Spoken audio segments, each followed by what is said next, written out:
بسم اللہ الرحمن الرحیم الحمدللہ وحدہ والصلاۃ والسلام علی من لا نبی بعدہ۔ ہم منطق الطیر کی حمد پڑھ رہے تھے، ابھی وہ حمد ختم نہیں ہوئی تھی۔ اس حمد میں ایک مرحلے پر حکایت شروع ہو گئی ہے، تو یہاں منطق الطیر خصوصاً اور فارسی میں مثنوی کی روایت کو عموماً سمجھنے کے لیے یہ ضروری ہے کہ ہم حکایت کا مصرف اور سگنیفیکنس سمجھیں۔ مثنوی کی روایت میں بیچ بیچ میں حکایت ضرور آتی ہے، حکایتیں ضرور آتی ہیں، تو یہ اسی طرح سے ہے کہ جیسے آدمی کسی آئیڈیا کو ہسٹوریسائز کرے۔ آئیڈیا کہتے ہیں شعور پر حکومت کرنے والی فارم کو، تو شعور پر جو فارم حکومت کر رہی ہے اس فارم کو باہر کی دنیا پر بھی حاکم بنایا جائے، یعنی وجود پر بھی حاکم بنایا جائے، تو اس کو کہتے ہیں میننگ کو یا آئیڈیا کو ہسٹوریسائز کرنا، یعنی اس کی حکومت کے دائرے کو بڑھانا، اس کی امپلیمنٹیشن کے دائرے کو بڑھانا، کہ پہلے آئیڈیا شعور کی تکمیل کرتا ہے، اس کے بعد وہی آئیڈیا شعور کی تکمیل کرتے ہوئے وجود کی یعنی باہر کی دنیا کی بھی تکمیل کرتا ہے۔ اور حکایت اصل میں ذہن اور دنیا کو کسی مشترکہ حقیقت یا معنی کی بنیاد پر جوڑنے کے لیے کہی جاتی ہے۔ واضح نا؟ یعنی حقیقت کسے کہتے ہیں؟ جو مستقل معنی کو قابل تجربہ بنا دے۔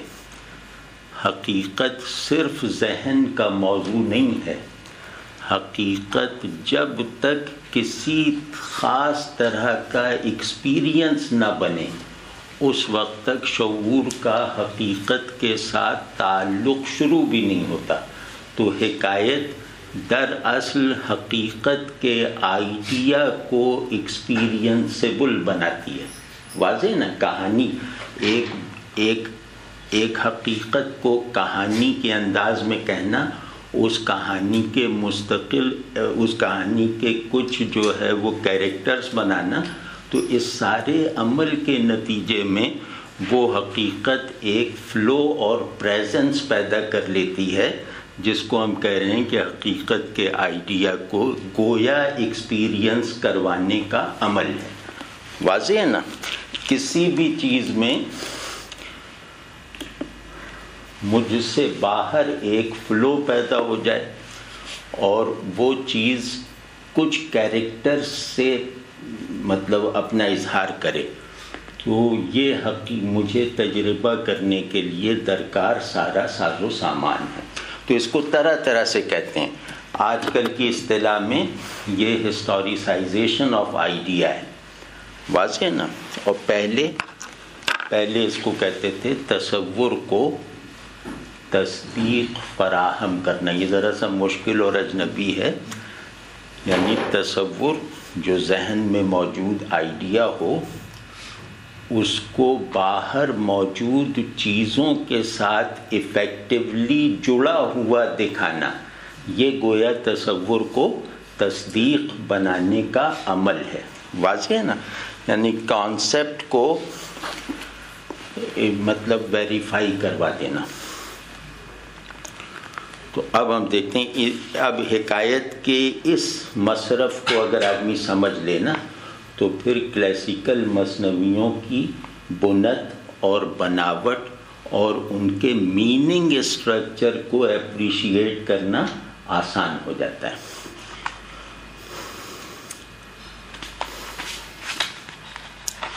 تو اس حمد کی میں حکایت یہ آئی ہے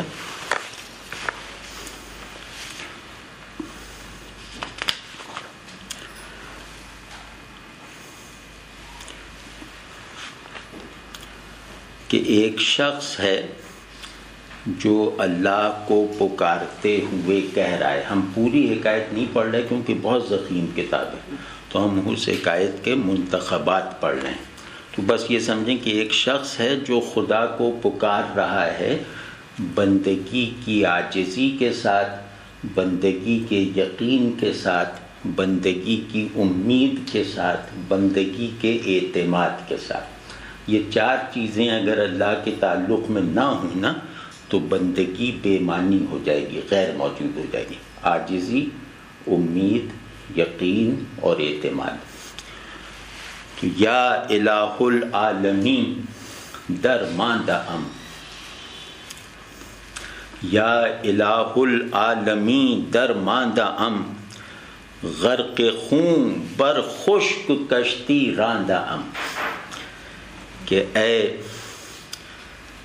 ساری کائنات کے معبود، اے سب جہانوں کے الہ، میں کسی ذرے کی طرح، کاغذ کے کسی بیکار پرزے کی طرح پستی میں گرا ہوا ہوں. اے سب جہانوں کے معبود، اے سب جہانوں کے خالق اور رب، مجھے دیکھ جو بندگی کے ایک ناچیز ذرے کی صورت میں اس خاک پر، اس مٹی پر گرا ہوا ہے. میں ذرہ صحیح، لیکن مجھے اٹھانے کے لیے جو قدرت اور طاقت چاہیے وہ تیرے سوا کسی میں نہیں ہے. اللہ کا بندہ ذرے جیسا صحیح، لیکن اگر یہ گر جائے تو اسے اٹھانے کی قوت کسی اور کے پاس نہیں ہے، وہ صرف خدا کے پاس ہے. ٹھیک ہے، تو اس کو اس طرح ذرا سا محسوس کیجئے. غرق خون بر خشک کشتی راندہ کہ میں اپنے خون میں ڈوبا ہوا ہوں اور خشک زمین پر کشتی چلا رہا ہوں. یہ کیسی کمپلیکس امیج ہے کہ میں خود دریائے خون میں ڈوبا ہوا ہوں، لیکن جس کشتی کو کھے رہا ہوں، چلا رہا ہوں، وہ مٹی پر دھری ہوئی ہے. یعنی میں دنیا میں مبتلا ہو جانے کی وجہ سے گویا اپنے باطن، اپنے قلب، اپنی روح کے خون میں نہایا ہوا ہوں، اور جس دنیا کے ذریعے سے مجھے منزل پر پہنچنے کا وہم ہے وہ دنیا گویا خشک مٹی کی طرح ہے جس پر میں اپنے وجود کی کشتی کو چلانے کی کوشش کر رہا ہوں.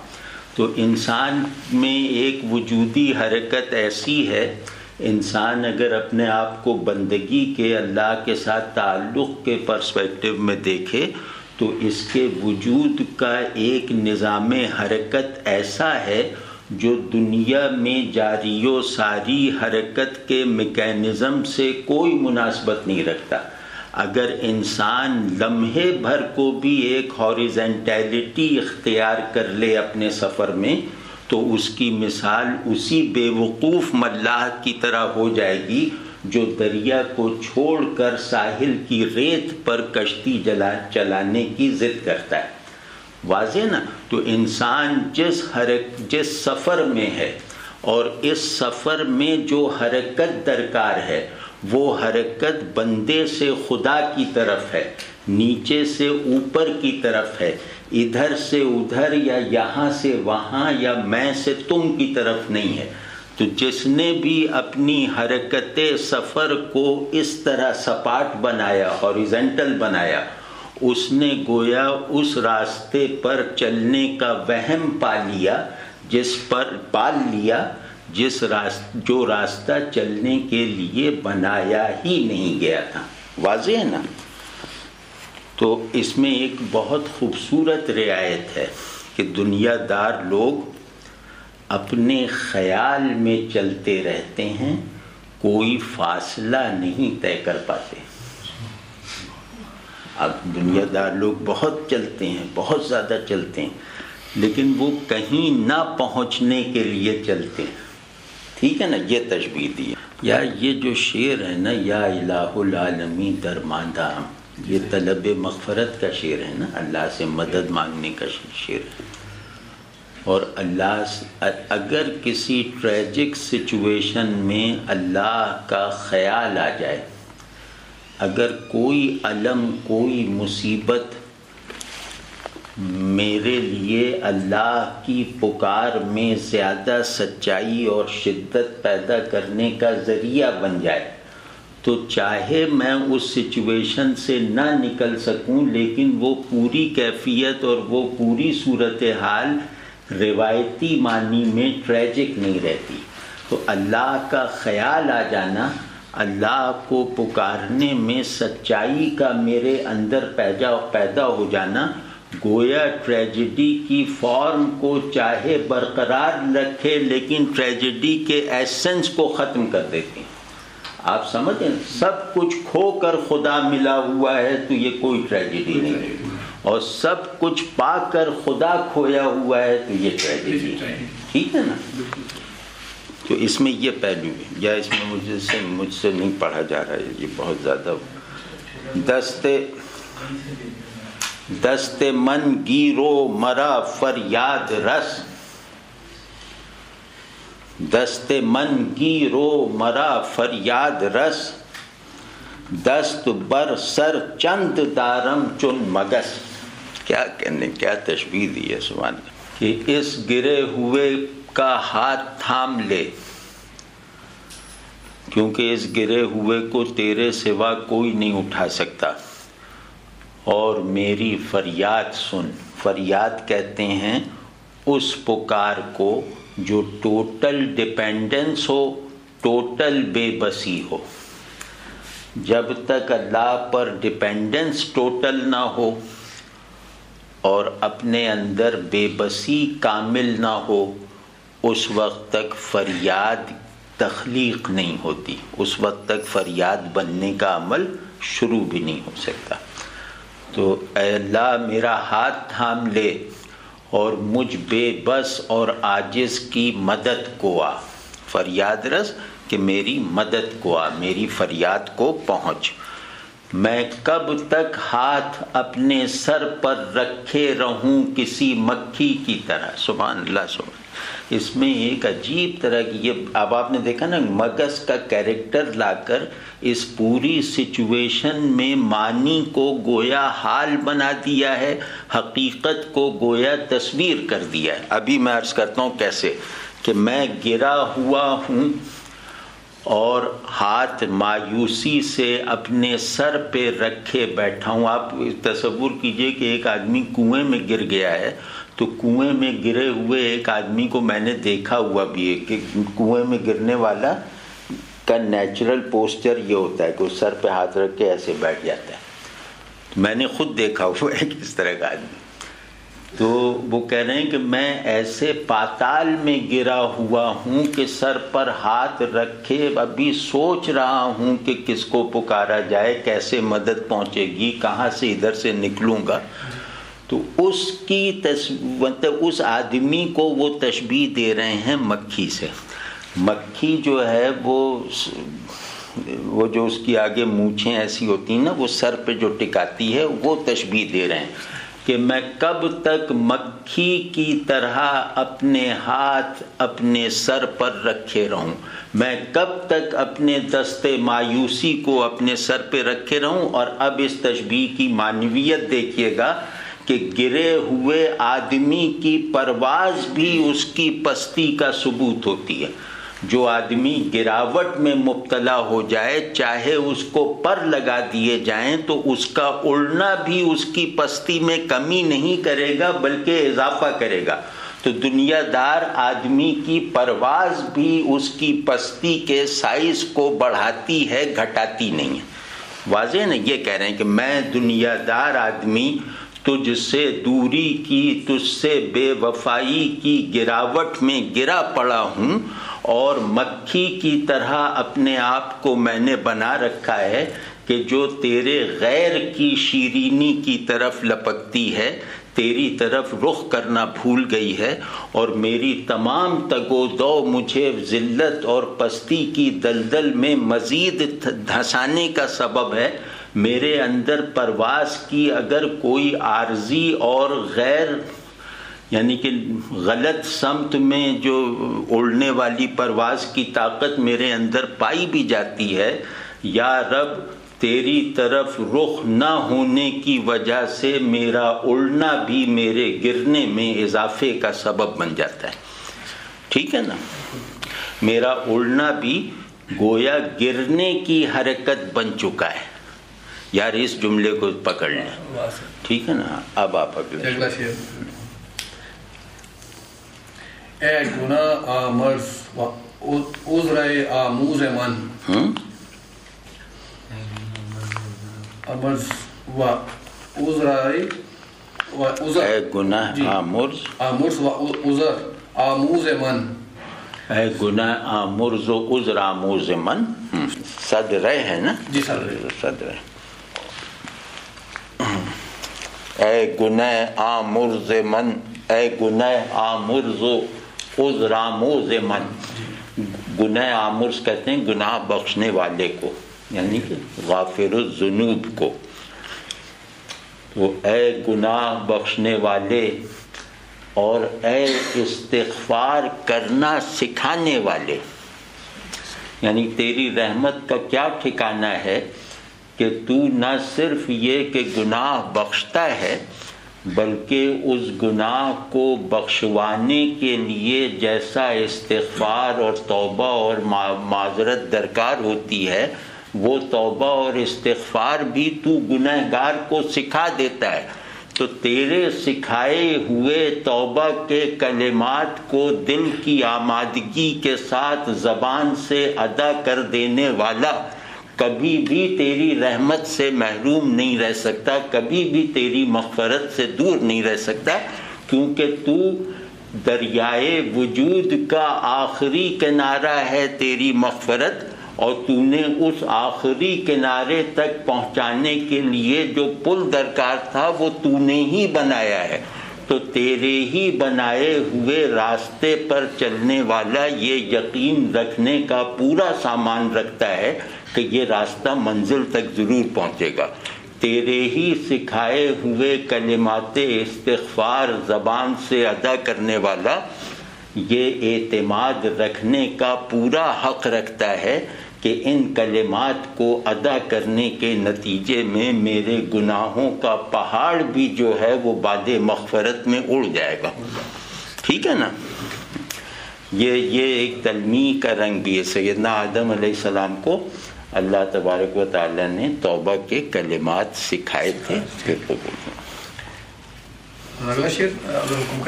ہاں، اور اے گناہ آمر، ہاں سوختم صد رہ چخواہی سوز من، سبحان اللہ، سبحان اللہ۔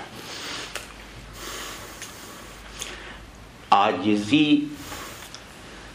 اللہ پر اعتماد کے ساتھ اگر جڑ جائے نا تو اس طرح کی باتیں زبان سے نکلتی ہیں کہ یا اللہ میں تو اپنی ندامت کی آگ میں، اپنی گنہگاری کے طرح طرح کے شعلوں میں پہلے ہی جل رہا ہوں، تو یا اللہ اب تو کیا کرے گا مجھے جہنم میں جلا کر، اب تو مجھے اور کیا جلائے گا؟ یا اللہ میں تو خود اپنی ہی لگائی ہوئی آگ میں جلتے ہوئے تجھ سے مدد چاہ رہا ہوں، تو یا اللہ آگ سے نکلنا چاہنے والے کے دل کو جھانک کر دیکھ لے، یا اللہ آگ سے جو سچائی کے ساتھ نکلنا چاہتا ہے، یا اللہ تو بھلا اسے دوبارہ آگ میں جھونک سکتا ہے؟ جو اپنی لگائی ہوئی آگ سے نکلنا چاہتا ہے وہ اللہ کی دہکائی ہوئی آگ میں نہ ڈالا جائے گا، یہ یقینی ہے۔ یہی اس میں کہا گیا۔ بادشاہ، ابھی اس مصرے تک رہی، بادشاہ در منے مسکین نگر، اے مالک الملک، اے سب سے بڑے بادشاہ، مجھ مسکین پر رحمت کی نگاہ فرما۔ مجھ مسکین پر چشم عنایت فرما. غرض من بد دیدی آشد ان نگر، کہ یا اللہ تو نے مجھ سے جو گناہ دیکھے ہیں، جو برائیاں دیکھی ہیں، وہ تو سب سچ ہے مگر وہ ہو چکی، اب میرا توبہ مانگنا اور گڑ گڑانا بھی دیکھ لے. اب یہ اس میں ظاہر شرح کے قابل شاید چیزیں نہیں، اس کو ایسا چون نداستم خطا کردم ببخش. چن نداستم خطا کردم، چن جی چون ندانستم، ہاں چن ندانستم، چون ندانستم خطا کردم ببخش. ہاں کیونکہ میں بالکل نادان تھا، اپنے جہل کی وجہ سے، اپنے غفلت کی وجہ سے، اپنی کمزوری کی وجہ سے، شعور میں تجھے تیرے حضور میں تیرے حضور میں نہ رہنے کی وجہ سے مجھ سے گناہ سرزد ہوئے. یا اللہ اس عذر کو قبول فرما کے مجھے بخش دے. ہر دل و ہر جان پر دردم بے بخش. ہر دل و ہر جان، جی پر دردم بے بخش. میں آپ کو کر دوں، لکھنا چاہیں گے آپ؟ ہر دل و ہر جان پر دردم. جی اچھا اگر دکھا دیں بھائی کہاں پر ہے؟ چن ندانستم خطا کردم بے بخش، بر دل و بر جان. ہاں اب آسان ہو گیا، ٹھیک ہو گیا آسان. کہ جی ہاں اس میں سے آ رہی ہے کہ میں جاہل تھا اس لیے غلطی کر دی، معاف فرما دے. اور میرا دل اور میری جان دونوں درد سے، ندامت سے، تکلیف سے بھر گئے ہیں. یا اللہ ان بھرے ہوئے دل و جاں پر رحم فرما. یا اللہ میرے دل میں بھی ندامت کا طوفان امٹ رہا ہے. یا اللہ میری جان میں بھی توبہ کی آندھی چل رہی ہے، شرمندگی کی آندھی چل رہی ہے. یا اللہ میرے دل اور میری جان کی اس سچی حالت استغفار پر نگاہ فرما اور مجھے بخش دے. توبہ مانگنے میں میری صداقت کو قبول فرما، میرے دل کو دیکھ لے، میری جان کی تڑپ کو دیکھ لے. یا اللہ اسے دیکھ کر مجھے بخش دے، کیونکہ تو کمزوری معاف کر دیتا ہے اگر سچائی دل میں پائی جائے. تو یا اللہ میں سچا تو ہوں مگر کمزوری کے ساتھ ہوں. تو یا اللہ میری سچائی کو میری کمزوری پر غالب رکھ اور مجھے تمام تر گناہوں اور غلطیوں کے باوجود بخش دے.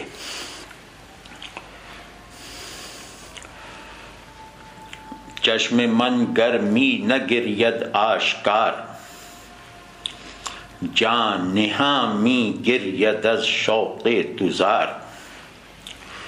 کہ میری آنکھیں لوگوں کے سامنے تو آنسو نہیں بہا رہی، میں لوگوں کے سامنے تو نہیں رو رہا، میرا دل میری روح مسلسل تیرے شوق کی وجہ سے حالت گریہ میں ہے. میری روح کے آنسو نہیں رکتے اور میری چشم سے آنسو نہیں نکلتے. اس میں ایک نقطہ ہے وہ عرض کرتا ہوں، پھر اس شعر کو دیکھیں. یہ نقطہ نفسیاتی بھی ہے، روحانی بھی ہے.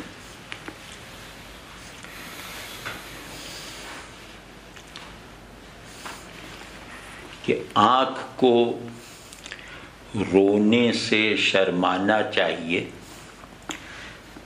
دل کو نہ رونے سے گھبرانا چاہیے. یہ اس میں نقطہ ہے کہ آنکھ کو لوگوں کے سامنے آنسو بہانے سے شرمانا چاہیے، دل کو اندر اندر اپنے گریہ و زاری کو جاری رکھنا چاہیے. لوگوں کے سامنے رونے والی آنکھ جھوٹی ہے اور اپنی خلوت میں نہ رونے والا دل پتھر ہے. ٹھیک ہے نا؟ اب اس تھیم میں اس کو دیکھیے کہ یہ ٹھیک ہے کہ میں ندامت کی انتہا کو پہنچا ہوا ہونے کے باوجود لوگوں کے سامنے جلوت میں روتا نہیں ہوں، میری آنکھیں خشک ہیں، لیکن یا اللہ میرے دل میں جو ایک طوفان گریہ جاری ہے وہ تیری نظر سے کیسے اوجھل ہو سکتا ہے؟ تو یا اللہ میرے دل کے رونے پر نظر کر دے، اور میرے دل کا رونا دیکھ کہ یہ صرف تیرے خوف کی وجہ سے نہیں ہے، یہ تیری محبت کے سبب سے ہے۔ یا اللہ میرا استغفار بھی اپنے آپ کو آگ سے بچانے کی واحد نیت لے کر نہیں ہے، بلکہ میرے استغفار کا بھی زیادہ گہرا سبب تیری محبت ہے کہ کہیں تو ناخوش نہ ہو جائے۔ تو تیرا شوق، تیرا عشق میرے دل کو رلاتا رہتا ہے ایک حالت استغفار کے ساتھ۔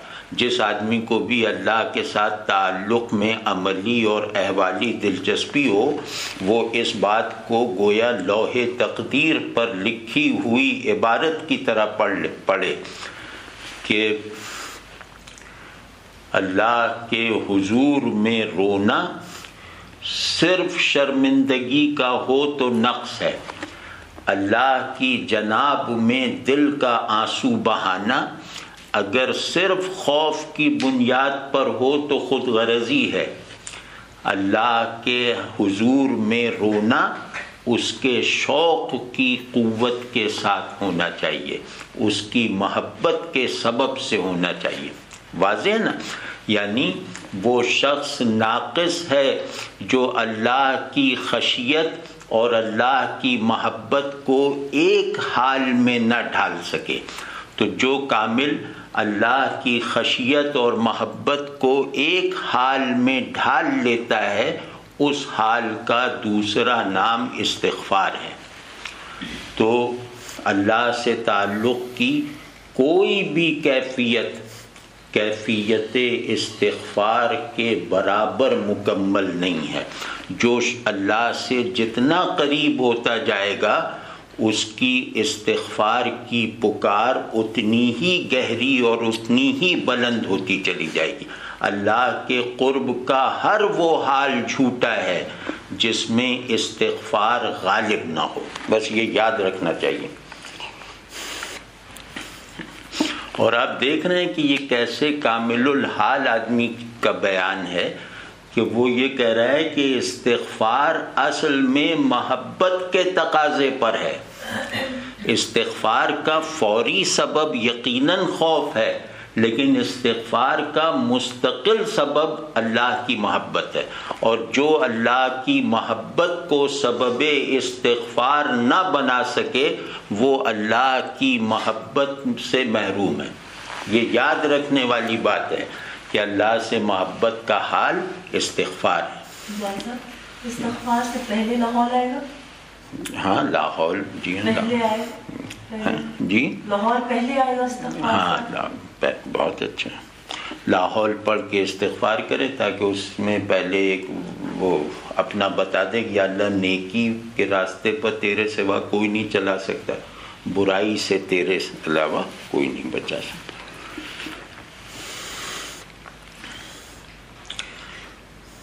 کیا اور جو چھپا ہوا ہو اس کے عشق میں رونا بھی چھپا ہوا ہونا چاہیے نا۔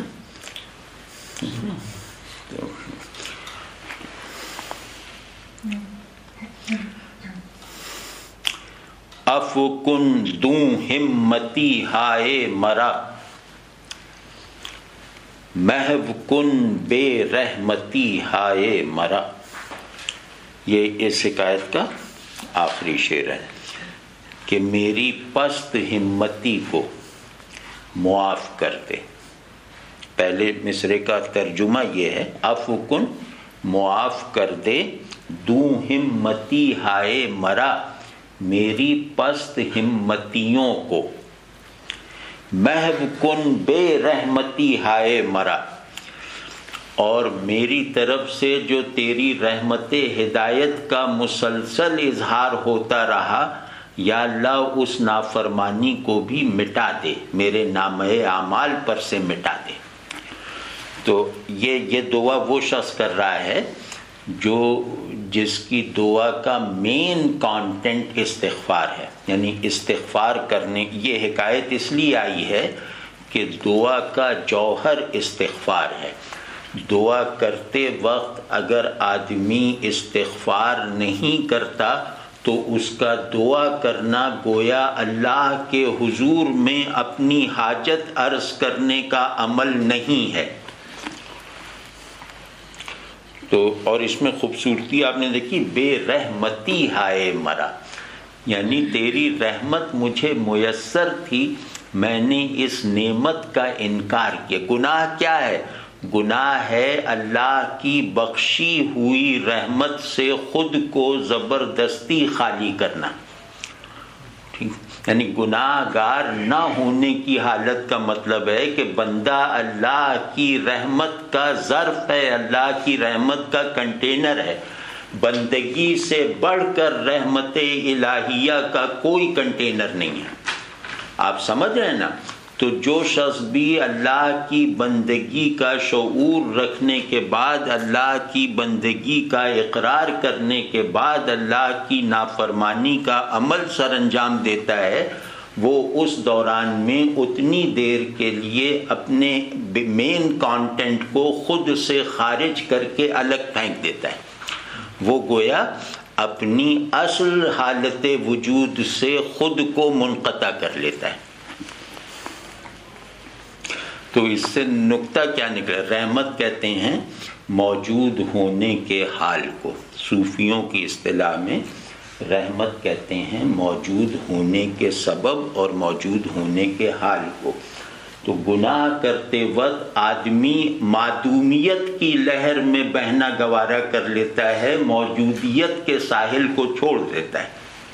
واضح ہے نا؟ گناہ کرنا گویا معدوم ہونے پر راضی ہو جانا ہے، اور اس پر استغفار کرنا گویا دوبارہ موجود ہونے کی کوشش کرنا ہے۔ اس نظر سے کبھی اپنی غلطیوں کو اور اپنے استغفار کو دیکھو تو غلطی سے بچنا انتہائی درجے میں ممکن ہو جائے گا، اور نیکی میں ترقی کرنا آخری حد تک جو ہے وہ آسان ہو جائے گا۔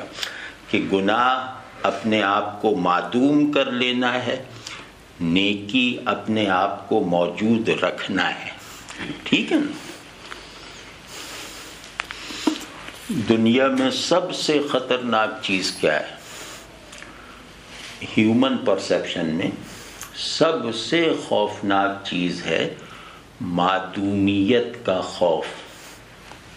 معدوم ہو جانے کے تصور سے زیادہ ڈراؤنا کوئی تصور نہیں ہے۔ ٹھیک ہے؟ اور دنیا میں سب سے خوشگوار چیز کیا ہے؟ موجود ہونے کا حال۔ آپ سمجھ رہے ہیں نا؟ تو گناہ حقیقت میں معدوم ہونے کی نظر ہو جانا ہے، اور نیکی اصل میں موجود ہونے کے احوال میں رہنا ہے۔ واضح ہے نہیں؟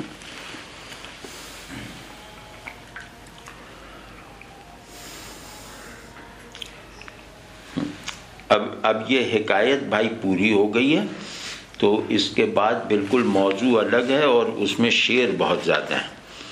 تو اگر اجازت دیں تو آج کی گفتگو ہم اس حکایت کے خاتمے تک رکھیں، اس کے بعد مشکل مباحث آ رہے ہیں، مشکل مضامین آ رہے ہیں، وہ انشاءاللہ اگلی نشست میں کر لیں گے۔ اور پھر میں عرض کر رہا ہوں کہ اس طرح کی چیزیں پڑھنے، سننے، سمجھنے یا ان کا مخاطب بننے کے لیے دو چیزیں ضروری ہیں۔ ایک چیز یہ ہے کہ اللہ سے تعلق کے حال کو اپنے دیگر احوال پر غالب کرنے کی امنگ اور لگن کا ہونا، اور دوسرے یہ ہے کہ تصوف کے بیسک تھیمز کے بارے میں ضروری علم کا ہونا۔ تو اس کی تیاری یہی ہے کہ اپنے آپ کو اندر سے آدمی ریکنسٹرکٹ کرتا رہے، ری اسٹرکچر کرے، اور جیسے ایک مقصد بنا کر ہم بیٹھیں کہ ہم گویا اپنے موجود ہونے کو آتھینٹک بنانا چاہتے ہیں اللہ کے ساتھ تعلق میں خود کو سچا کر کے. اب اس کے بعد اللہ کے ساتھ تعلق میں خود کو سچا کرنے کے کچھ معارف ہیں، کچھ چیزیں ہیں جو شعور میں آتی ہیں. تو ان تھیمز کو جو شعور میں پیدا ہوتے ہیں، جو اللہ کا قرب رکھنے والوں کی روایت کے ڈسکورس کی بیسک ٹرمز ہیں، ان ٹرمز کو میں تھوڑا بہت پہلے سے جان کر اس کے بارے میں کچھ علمی آگہی پیدا کر کے پھر بیٹھوں تو انشاءاللہ اس سے فائدہ اٹھانا، اس کی گہرائیوں میں اترنا، اس کی اونچائیوں میں پرواز کرنا بہت آسان اور نیچرل سا محسوس ہوگا. واضح نا؟ یعنی حقیقت کا ذوق پیدا کرو، حقیقت کے ساتھ جڑنے کے ارادے سے، اور اس کے ساتھ ساتھ حقیقت کا ضروری فہم بھی حاصل کرو. یہ دونوں تیاریاں اگر ہماری چلتی رہیں تو منطق الطیر یا اس طرح کی جو دیگر دستاویزات ہیں ان کا پڑھنا پڑھانا ہمارے لیے انشاءاللہ ایفیکٹو ہو جائے گا. تو تمام روایتی کلاسیکی صوفی ڈسکورس خصوصاً اصل میں اس لیے آیا ہے کہ ہمیں وجود کی حقیقت کے ساتھ متصل رکھے، ہمارے اندر حقیقت وجود کا ذوق اور فہم دونوں پیدا کر دے. تو اب آپ سمجھیں نا ہم کس لیے یہاں بیٹھے ہیں کہ ہم حقیقت وجود کا ذوق بھی حاصل کرنا چاہتے ہیں، اس پیالے کا پانی پینا بھی چاہتے ہیں، اور اس پیالے میں جو نقش و نگار بنے ہوئے ہیں انہیں سمجھنا بھی چاہتے ہیں. واضح ہے نہیں بات؟ تو انشاءاللہ یہ آب حیات کا پیالہ ہے. انشاءاللہ دیکھیے گا آپ آگے چل. ابھی تو وہ منطق الطیر اصل میں شروع ہی نہیں ہوئی ہے. جب منطق الطیر شروع ہوگی نا، جو پرندوں کی ایک کانفرنس ہوگی شروع میں، اس میں آپ دیکھیے گا کہ یہ کتنے بڑے صوفی کے ساتھ ساتھ کتنے بڑے شاعر کا کلام ہے. صوفی جو ہوتا ہے وہ بنا بنایا شاعر ہوتا ہے. شاعر صوفی بننے کی کوشش میں مسخرہ ہو جاتا ہے، اور صوفی کو شاعری کرنی پڑے تو لگتا ہے کہ یہ اپنی سطح سے نیچے اتر کے کوئی کام دوسروں کے مفاد کے لیے کر رہا ہے. تو منطق الطیر میں آپ کو یوں ہی لگے گا کہ ایک شخص بہت اونچائی پر اپنا مستقر، اپنا نشیمن چھوڑ کر باتوں کو ہمارے لیے قابل فہم بنانے، ہماری جسمانی اور روحانی سماعت تک پہنچانے کے لیے نیچے اترا ہوا ہے. واضح ہے نا؟ تو اب بھائی کوئی سوال جواب ہو تو کر لیجیے. سر اور کچھ شعر اپنا نہیں اس کے بارے میں یار ٹھیک ہے. شروع میں آپ نے 4 چیزیں بتائی تھی ہدایت تک پہنچنے کے لیے، امید اور ہاں اعتماد، عاجزی، اور چوتھی کیا تھی؟ ہاں یقین. تو اصل میں توبہ جو ہے نا وہ 3 چیزیں اس میں فرض ہیں قانوناً بھی. ایک تو یہ کہ غلطی ہو گئی اس پر شرمندگی، یہ فرض ہے. دوسرے یہ کہ اس غلطی سے بچنے کا پکا ارادہ، آئندہ اس غلطی سے بچنے کا پکا ارادہ. اور تیسرا یہ ہے کہ یہ معافی جو میں مانگ رہا ہوں اس کے پورے ہونے کا یقین. ان تینوں میں سے اگر ایک جز بھی کم ہے نا تو استغفار کامل نہیں ہے. یا اللہ مجھ سے غلطی ہوئی، میں شرمندہ. یا اللہ جس غلطی پہ میں شرمندہ ہوں یہ غلطی انشاءاللہ نہیں کروں گا، پورا ارادہ ہے. اور یا اللہ پکا یقین ہے کہ آپ سے معافی مانگ کے وہ غلطی معاف ہو گئی.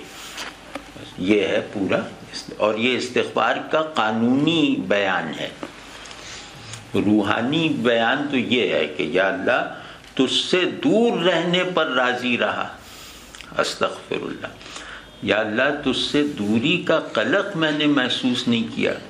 یا اللہ تجھ سے نہ صرف یہ کہ دور ہو گیا بلکہ یہ کہ اس دوری میں عملاً اضافہ بھی کر دیا، تو یا اللہ اس کے لیے جیسی شرم چاہیے وہ شرم بھی مجھے عطا فرما، کیونکہ اتنے بڑے فعل کے لیے اتنی بڑی بے وفائی کی کو محسوس کرنے کے لیے جس درجے کی ندامت چاہیے وہ انسانوں کی سطح شرمندگی اس ندامت کو کیچ نہیں کر سکتی، وہ ندامت بھی میرے قلب پر اتار۔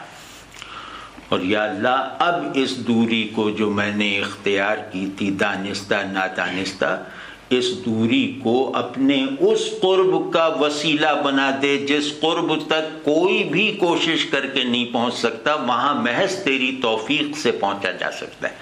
یہ ہے استغفار کا جیسے باطنی یا روحانی مطلب، اور یہ مطلب بھی استغفار کی قانونی حیت کے برخلاف نہیں ہے بلکہ اسی کی ایک طے ہے۔ واضح ہے نا؟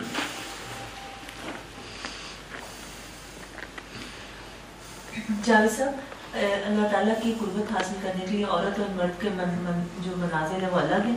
نہیں، کوئی نہیں ہے۔ آدمی کی منزل بڑی ہے عورت کی منزل؟ نہیں، کوئی نہیں۔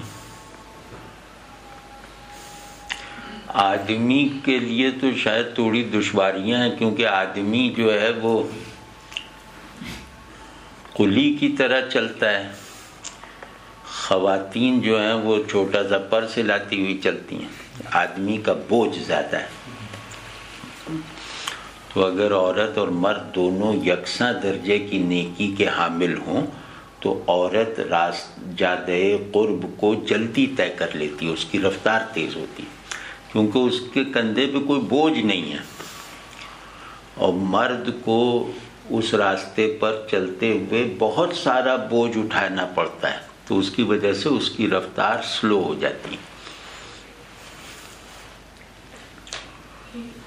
اللہ کی بندگی سے کیا مراد ہے؟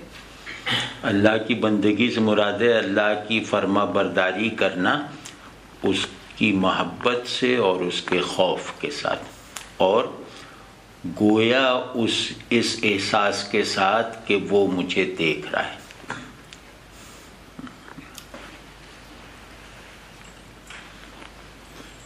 ضروری فہم کا لفظ آپ نے استعمال کیا ان کتابوں کے مطالعے کے لیے، یعنی موجود بھی ہو گئی، یہ ہو گئی، یہ تو میں یہ سمجھنا چاہ رہا ہوں کہ فہم سے مراد صرف ان اصطلاحوں کے بارے میں کتابی علم، یا فہم سے مراد چند بنیادی دینی معاملات بھی؟ ہاں، یہ تو اب مطلب ذرا سا ایڈوانس اسٹیجز ہیں۔ یہاں ضروری فہم سے میری مراد یہ تھی کہ تصوف کے ڈسکورس کی کچھ بنیادی اور معیاری اصطلاحات ہوتی ہیں، ان اصطلاحات کے بارے میں کم از کم اتنا علم حاصل کر لینا چاہیے کہ جب وہ کسی بیان میں آئیں تو وہ بالکل اجنبی نہ محسوس ہوں۔ فہم سے میری مراد سر دست یہ ہے۔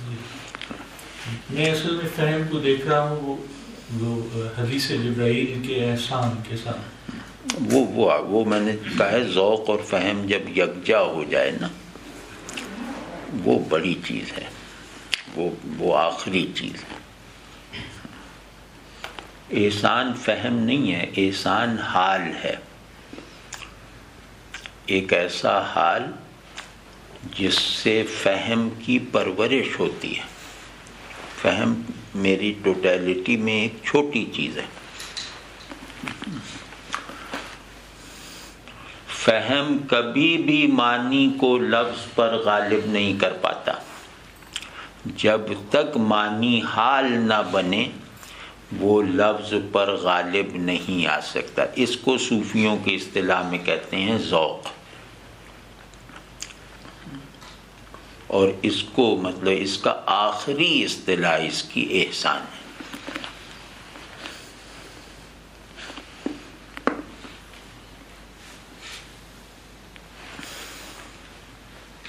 آپ کے استاد منطق الطیر کی آپ نے کن سے پڑھی یہ کتاب؟ جی، آپ کے استاد کون ہیں؟ آپ نے کن سے پڑھی؟ اچھا، منطق الطیر تو میں نے نہیں پڑھی کسی سے، تو اسی وجہ سے پڑھانے میں یہ حال ہو رہا ہے. تو لیکن یہ کہ وہ کچھ کتابیں میں نے پڑھی ہیں اپنے استادوں سے. تو الحمدللہ میرے 6-7 استاد تھے بہت کم عمری میں، اور اللہ ان کے احسانات کا انہیں بہترین بدل عطا فرمائے.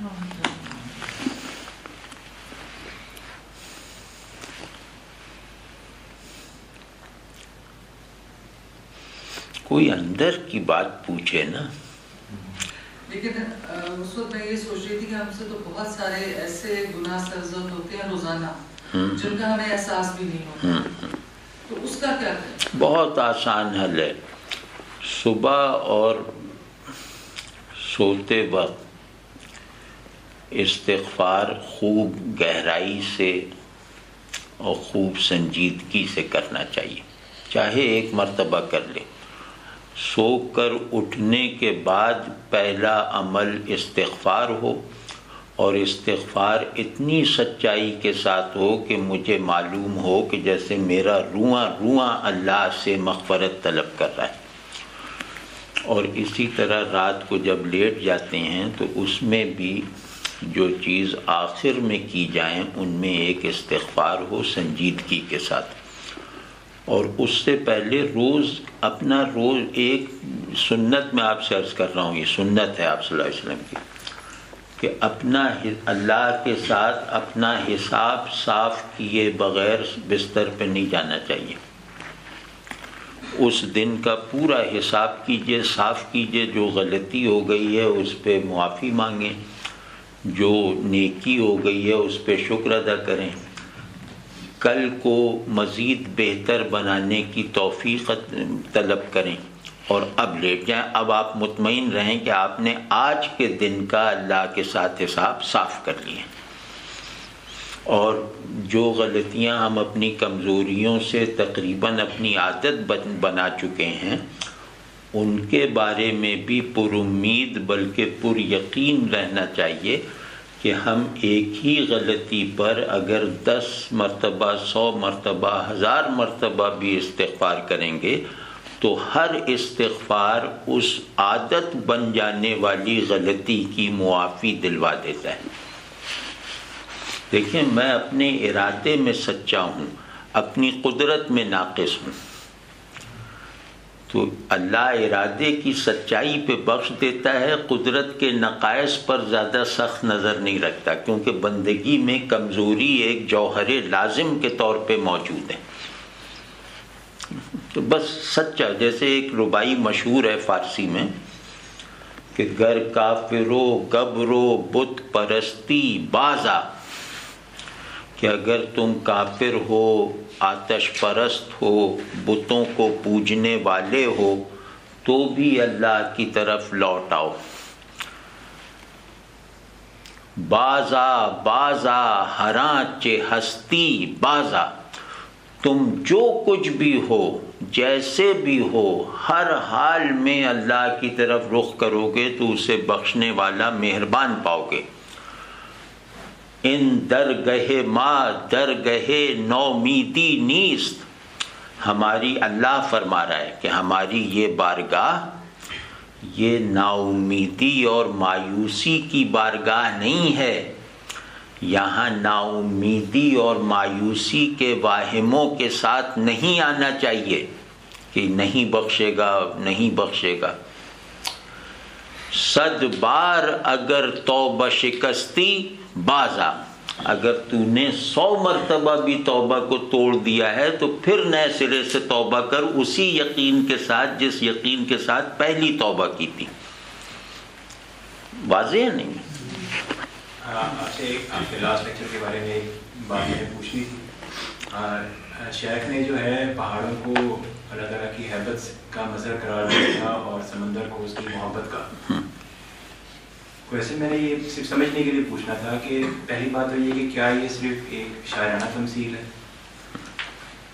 دوسری بات اس میں نے یہ پوچھنی تھی کہ اگر یہ کوئی فیکچول یا کوئی بات ہے، کیا اس قسم کے علم یہ جو ایک یعنی ظاہری چیزوں کے بارے میں جو ایک اس طرح کا علم ہے، اس کی طرف ہماری ٹریڈیشن میں یا ہماری اسلامک ٹریڈیشن میں اس قسم کے علم کا کوئی حصول کا اشارہ ہے کہ یہ بھی معنی پوشیدہ ہیں چیزوں میں؟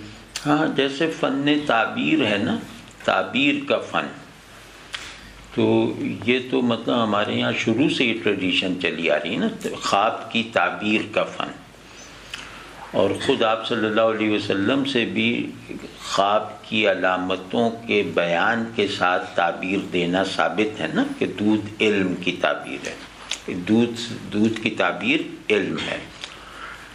لیکن جو آپ کا سوال ہے نا، اس کو میں حل کرنے کی اپنے طور پہ کوشش کرتا ہوں کہ ہماری یہ ٹریڈیشن ہے کہ ہر چیز اللہ کی نشانی ہے. ہمیں یہ حکم دیا گیا ہے کہ اپنے اندر اور باہر کی ہر چیز کو اللہ کی نشانی جان کر اور مان کر اپنے غور اور تدبر کا موضوع بناؤ.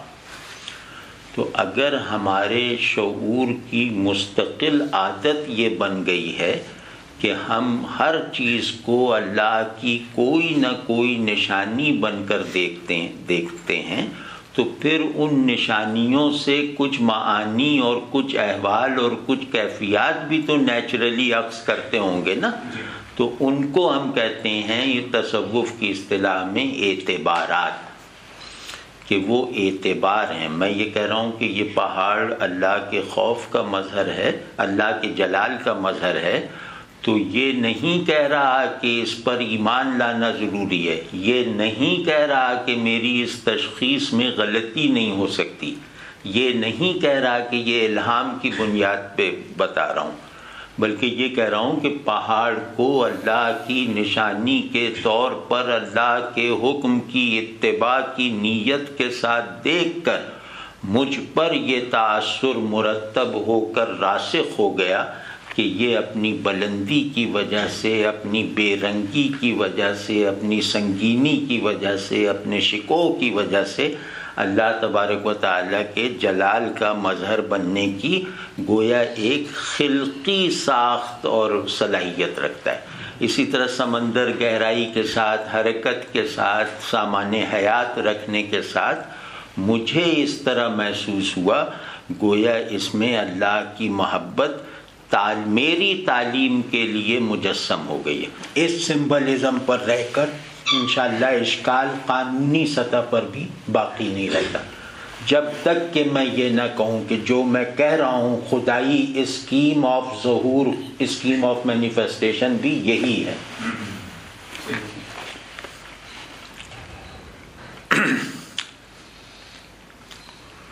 اعتبار کو سمجھتے ہیں نا، صوفیانہ اصطلاح میں اعتبار کہتے ہیں حقیقت کو اس کے ویلڈ مظہر میں دیکھنا اور ساتھ ہی ساتھ حقیقت کو اس سے ماورا اور ٹرانسینڈنٹ ماننا. اس کو کہتے ہیں اعتبار، جو بالکل صحیح نہ ہونے کے باوجود بالکل مفید ہوتا ہے. کرنے کے مطلب اس یعنی یہ کہنے کہ اس پریکٹس کی جو ہے افادیت کیا ہے؟ جی بھائی، بہت افادیت ہے. اور مجھے لگتا ہے کہ مقاصد تخلیق کے ساتھ خود کو ہم آہنگ کر لینے والی افادیت ہے، یعنی محض انفرادی افادیت نہیں ہے. وہ یہ کہ اللہ یہ چاہتا ہے کہ ہم اس عالم غیاب میں حالت حضور کے ساتھ رہیں. لفظ احسان جو ہے، جو بندگی کا منتہا ہے، تو اس کا مفہوم ابتدا میں ہی یہ ہے کہ غیاب کی دنیا میں حضور کا حال پیدا کر کے رہو. تمہارے ایمان بالغیب میں ایسی شدت ہو کہ حضور کے احوال تم پر وارد ہونے لگیں. تو اور ان حضور کے احوال کو اس ذات اقدس، اس ذات منزہ کے احاطہ کر لینے والے کی حیثیت نہ دینا، بلکہ اس سے صرف اپنے تعلق کی ایک جہت سمجھنا. تو ان معنوں میں کہہ رہا ہوں کہ یہ جو ڈسکورس ہے، جس کو آج کل کی اصطلاح میں سمبلزم کہتے ہیں، یہ سمبلزم ایمان کے تقاضوں کو پورا کرنے کے لیے ناگزیر ہے. یہ اللہ تبارک و تعالیٰ کے ساتھ اپنے تعلق کو سچا اور دائمی بنانے کے لیے ضروری ہے.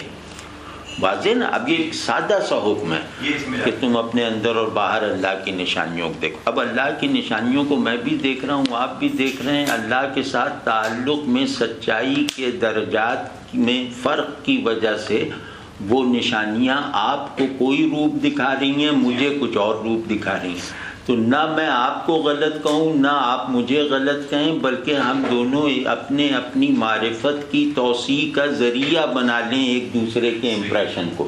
تو اس سے ایک سمبلزم وجود میں آ جاتا ہے، جس کی وجہ سے مشترک مفہومات کنوے کرنے والے بیان کا وجود عمل میں آ جاتا ہے. اسی سے اصطلاحیں بنتی ہیں. واضح نہیں بنتی؟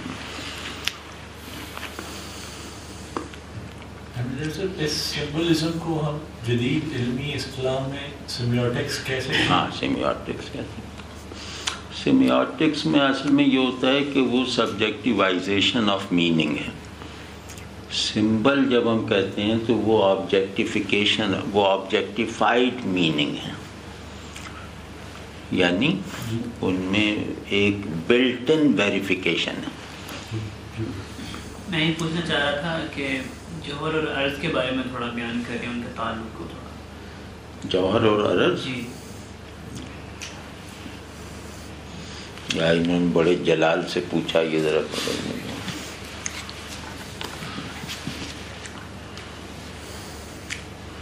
جوہر مثال کے طور پہ دیوار ہے، یہ جو رنگ ہے یہ اس کا عرض ہے. اس کی مطلب یہ چیز کلیئر ہے مجھے، لیکن جوہر ذات ہے، عرض صفت ہے. ٹھیک ہے نا؟ جوہر سبسٹنس ہے، عرض اس کی عارضی نسبتیں ہیں. واضح؟ اب بتائیے کہ کیسے. جس طرح روح جسم کا تعلق ہے، ٹھیک ہے، جوہر اور عرض کا تعلق ہے اس کے اندر، بالکل اسی طرح ہی ہوگا. کس چیز کو ہم اس طرح لے سکتے ہیں؟ ہاں، اس طرح بھی کہہ سکتے ہیں. ایک خاص پرسپیکٹو میں اس طرح کیسے کہہ سکتے ہیں. شعوری طور پہ جو انسان کی جو ہوتا ہے آہستہ آہستہ جو اس کے ارتقاء ہوتا ہے، اس کے بعد اب جو انٹیوشن اور جو شعور ہے آپس میں، اس کا بھی اسی کے ساتھ تعلق کو لے سکتے ہیں؟ نہیں، انٹیوشن اور شعور کا کوئی ایسا تعلق نہیں، کیونکہ انٹیوشن اور شعور مختلف چیزیں نہیں ہیں. انٹیوشن شعور ہی کا ایک حصہ ہے. تو کل اور جز میں جوہر اور عرض کی نسبت نہیں. ارے یہ تو آسان، جوہر اور عرض کی روایت چلی کہاں سے؟ ارسطو سے. ارسطو کی 10 کیٹیگریز کہلاتی ہیں. وہ 10 کیٹیگریز آف نالج بھی ہیں اور 10 کیٹیگریز آف ایگزسٹنس بھی ہیں. ٹھیک ہے نا؟ ارسطو بہت ہی بڑا آدمی تھا، اس نے نالج اور ایگزسٹنس کو ایک قانون کے تابع کر دیا تھا. تو اس میں ایک جوہر ہے جس کو کہتے ہیں ایسنس، اور 9 عرض ہیں جن کو کہتے ہیں ایکسیڈنٹس. تو جوہر جو ہے وہ ذات ہے، اور 9 عرض کیا ہیں کہ یہ چیز ہے، یہ جوہر ہے. اب اس چیز کی سچویشنز دیکھنی ہے کہ یہ چیز کہاں ہے، کس طرف ہے، کتنی ہے، کیسی ہے، وغیرہ وغیرہ، کس زمانے میں ہے، کب ہے. تو یہ سب اس کے ایکسیڈنٹس ہیں. جیسے یہ دیوار ہے، اب یہ طے ہو گیا دیوار جوہر ہے. یہ کس گھر میں بنی ہوئی ہے، اس کا سائز کیا ہے، اس کا رنگ کیا ہے، یہ زیادہ سخت ہے، یہ کس چیز سے بنی ہوئی ہے. اب یہ سب اس کے ایکسیڈنٹس ہیں. واضح ہے نا؟ تو اس کو جب مذہبی فکر نے، علم الکلام نے قبول کر کے جوہر و عرض کو بیان کرنا شروع کیا، تو اس نے اس کو ذات و صفات کے مبحث میں بھی استعمال کیا. یعنی کہ جوہر ذات ہے اور عرض صفات ہے. واضح ہے نا؟ پھر کہتے ہیں جوہر اسے کہتے ہیں منطق میں جس کو موجود ہونے کے لیے کسی دوسرے کی ضرورت نہ ہو. عرض اسے کہتے ہیں جسے موجود ہونے کے لیے دوسرے کی ضرورت. تو جوہر نہیں ہوگا تو عرض نہیں ہوگا. واضح نہیں؟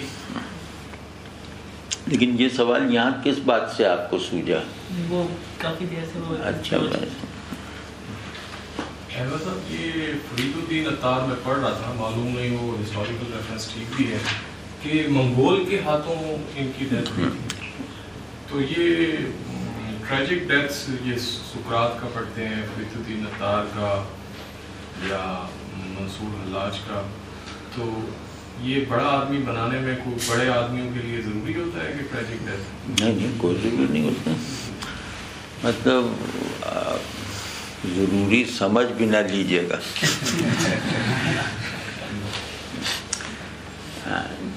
بڑائی کی ایک قسم ہے، کیونکہ اللہ بڑے آدمی کی موت کو ٹریجک رنگ دینا ہی نہیں چاہتا. یعنی اللہ افضل موت کو ٹریجڈی کی پکڑ سے نکال دیتا ہے. وہ کہتا ہے نا شہادت موت کا اعلیٰ درجہ ہے، تو اس کو کہتا ہے کہ یہ موت ہی نہیں ہے. یعنی جو بنائے علم ہے اسی کو ہٹا دیتا ہے. اور ان کو تو ایسی زندگی حاصل ہے کہ ان کو اللہ کھلاتا پلاتا ہے. تم ان کی زندگی کا ایک ابتدائی خاکہ بھی نہیں بنا سکتے اپنے ذہن میں.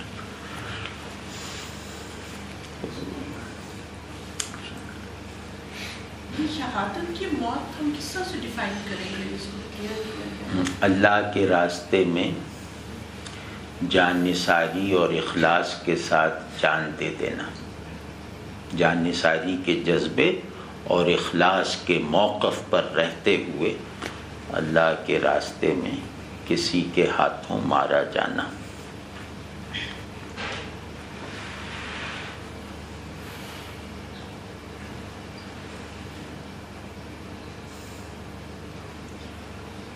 یہ دو سوال ہیں میرے دوست نے کیے ہیں، اور یہ سوالات اسے تھوڑے پریشان بھی کر رہے ہیں.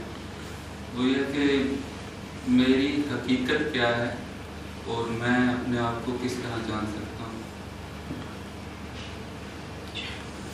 اچھا، میرا مشورہ یہ کہ یہ اگر وہ آمنے سامنے ہو کے سوال کریں نا، تو جواب کو پرتاثیر بنانے کے لیے ایک آئی کانٹیکٹ ضروری ہوتا ہے.